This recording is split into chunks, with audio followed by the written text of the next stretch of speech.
Bonjour et bienvenue sur une nouvelle vidéo Active Worker. Aujourd'hui, comment vendre ses idées en entreprise. Je ne crois pas qu'avoir fait une vidéo exactement sous cet angle-là. Donc là, ce que je veux traiter aujourd'hui, c'est si tu es salarié, cadre, que tu es quelqu'un qui a l'habitude d'être convaincu, de faire des débats dans les réunions, comment tu fais pour être entendu, pour faire affirmer tes convictions et voilà, avoir raison au bout d'un moment.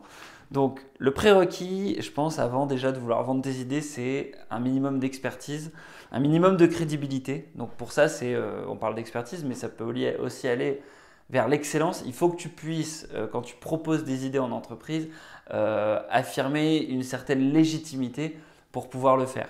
Alors, il faut prendre ce que je dis avec des pincettes parce que on dit aussi que la vérité sort de la bouche des enfants. Quand on accueille un nouvel employé, souvent on va lui dire voilà, tu as un regard extérieur, n'hésite donc pas à nous faire des remarques. Donc c'est important d'écouter les nouveaux. Je ne dis pas qu'il ne faut pas le faire si tu es nouveau employé dans une entreprise. N'hésite pas à donner ton avis, mais il y a un point important, c'est que tu ne sois pas romantique sur ce que les gens vont faire de ton avis. Pourquoi? Parce que tu viens d'arriver et il y a potentiellement tout un système que tu découvres qui est construit d'une certaine manière. Et donc, il ne faut pas se frustrer si les gens n'appliquent pas tout de suite, notamment si c'est une boîte de 10, 15, 20 personnes minimum. C'est normal que on ne mise pas tout sur ce que le nouveau propose comme idée. D'accord? Donc, ce point-là, c'est très important aussi parce que, en fait, toutes les idées que tu vas apporter, tu vas quand même être jugé sur ce que tu racontes. Donc, voilà, si tu es d'un naturel créatif, les gens se formaliseront peut-être pas si tu proposes des idées un peu farfelues, c'est pas dramatique. Mais c'est quand même important de savoir que les gens vont se faire une première impression potentiellement là-dessus. Donc, faire quand même attention à ce qu'on raconte. Alors, je parlais du fait de ne pas être trop romantique sur ces idées. D'ailleurs, c'est même un principe fondateur sur la notion de la créativité, c'est qu'il ne faut jamais être romantique sur ses idées. Pourquoi? Parce que les idées, en fait, elles ne servent à rien tant qu'elles ne sont pas exécutées. C'est Gary Vaynerchuk qui dit souvent "Ideas are shit until they are executed". Donc, c'est même, il va loin quoi. Il dit les idées c'est de la merde. Donc et moi j'ai longtemps été très romantique par rapport à mes idées, à faire des débats houleux avec certains de mes boss précédents où je comprenais pas pourquoi on faisait pas les choses comme ça, etc. Et en fait, c'est contre-productif. Tu ne fais que mettre en avant des émotions qui ne sont pas pragmatiques, qui ne sont pas utiles, qui ne font pas avancer les gens. Si les gens ne changent pas, c'est que toi, soit tu présentes mal tes idées, soit c'est des mauvaises idées. Mais c'est pas c'est le contexte, c'est pas la faute du contexte, c'est toi qui présente pas les bonnes choses ou voilà.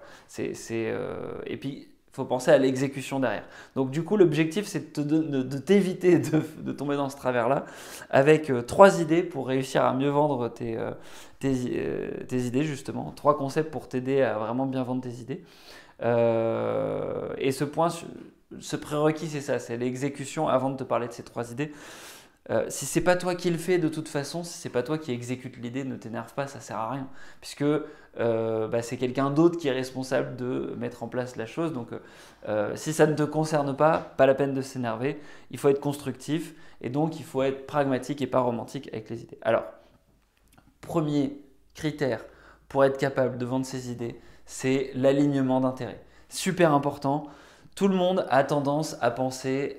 Hop, je change de main parce que je tends le téléphone pour essayer de faire une vidéo courte parce que je ne peux pas tendre le. Voilà. Donc, premier point important, tout le monde a tendance à penser oui, mais moi. C'est-à-dire que je vais te parler d'une idée, je vais te présenter une idée. Ça se trouve, là, je te présente les conseils que je te donne là. Toi, tu es en train de te dire oui, mais moi. Donc, le problème, c'est qu'en disant oui, mais moi et en essayant de te référer à ta propre situation, tu penses pas constructif. Donc ton objectif à toi, c'est que les gens, quand tu leur parles, ils se disent oui, mais nous, et qu'ils pensent nous. Et donc que toi, tu puisses repositionner le débat en nous. Et pour ça, tu dois faire un petit travail préalable de te dire, ok, mon idée, j'aspire à ce qu'elle résolve tel problème. Donc tu dois penser d'abord au problème que tu souhaites résoudre et tu dois aligner l'intérêt de ton idée et l'intérêt surtout de toutes les parties qui vont subir l'idée en fait.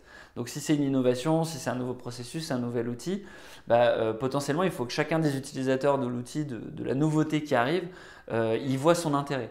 Donc pour ça, réfléchis d'abord peut-être à la mission globale de la boîte, en quoi ta nouvelle idée, elle va aider la mission globale de la boîte. Ensuite, en quoi cette nouvelle idée, elle va accompagner ton manager, en quoi elle va accompagner le département, et puis en quoi elle va t'aider toi. Mais pense à toi en dernier, essaie de réfléchir d'abord aux autres pour pouvoir trouver des arguments qui intéressent les autres.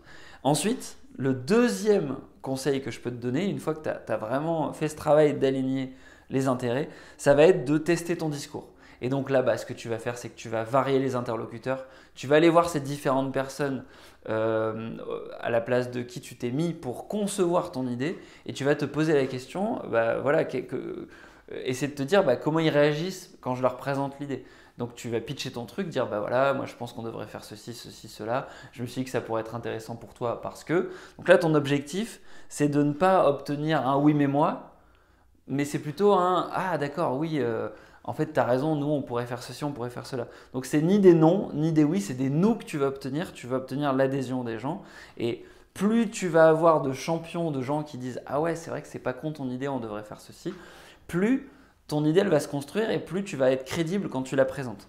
Et puis enfin, ce qui va arriver probablement, c'est une réunion, un moment où il y a plusieurs personnes, où la décision va pouvoir être prise ou non d'accepter ton idée. Ça peut être un one-to-one avec ton boss. Hein. Et là, le but, du coup, ça va être numéro 1. Il faut que toi, tu sois convaincu par ta propre idée avec les 2 tests précédents, les intérêts alignés, le fait que tu aies testé ton idée. Et puis ensuite, il faut que toi, tu sois prêt à la mettre en œuvre. C'est-à-dire que les gens t'auront donné plein de feedback, auront proposé des choses. Il faut que toi, tu sois toujours convaincu, que tu aies toujours envie de résoudre le problème. Parce que si tu n'as pas envie et que c'est une idée nouvelle que tu proposes, c'est peut-être pas utile en fait de t'embarquer dans quelque chose qui ne va pas te passionner. Donc il faut que tu sois prêt à exécuter, puisqu'on a dit au début que l'exécution était le plus important. Et là, mon troisième conseil, ça va être de proposer un test petite échelle. C'est-à-dire que souvent les gens ils ont des idées qui sont farfelues, qui partent dans tous les sens sur plusieurs sujets. Ce qui est important, c'est d'essayer de partir petit, d'essayer de proposer quelque chose de faisable tout de suite, dans la journée, dans la semaine, au minimum dans le mois, mais franchement, il vaut mieux viser la semaine pour que quelque part tu puisses avoir l'adhésion des gens et même s'il y a des gens qui aient des réticences sur ton idée, que tu puisses tout simplement dire je suis d'accord que peut-être que ça risque de ne pas marcher. Ce que je vous propose, c'est que j'essaie de faire ça comme ci, comme ça et on voit ce que ça donne d'ici une semaine. Et là, si tu as fait les 2 points précédents, en général, les gens disent ok, c'est bon, on y va. Et voilà, tu peux tester ton idée, voir si elle fonctionne. Et si elle fonctionne, tu vas pouvoir construire dessus, continuer à enrichir l'idée en continuant à tester ton pitch, en allant évangéliser ton mindset et puis l'état d'esprit avec lequel tu veux faire les choses. Et c'est comme ça en fait que tu arrives à obtenir l'adhésion des gens et à emmener les gens avec toi sur quelque chose et à communiquer pour faire changer les choses. Mais il faut essayer de sortir en fait du cadre. Là, l'objectif, ces conseils-là, ils vont te permettre de vraiment sortir du schéma où tu proposes quelque chose et les gens te font un retour en disant non, ça ne marchera pas parce que. Et puis toi, tu t'essouffles tout de suite parce que tu penses que les autres sont débiles. Et voilà. Donc j'espère que je t'ai convaincu de défendre des idées et puis que ça peut t'aider. Peut-être que ces conseils aussi te permettent de voir pourquoi il y a certaines situations où tu n'as pas réussi à vendre tes idées. D'ailleurs, ça m'intéresse d'avoir tes commentaires là-dessus. Si jamais il y a des situations où tu te dis putain, mais en fait, si j'avais fait ça, ça aurait marché.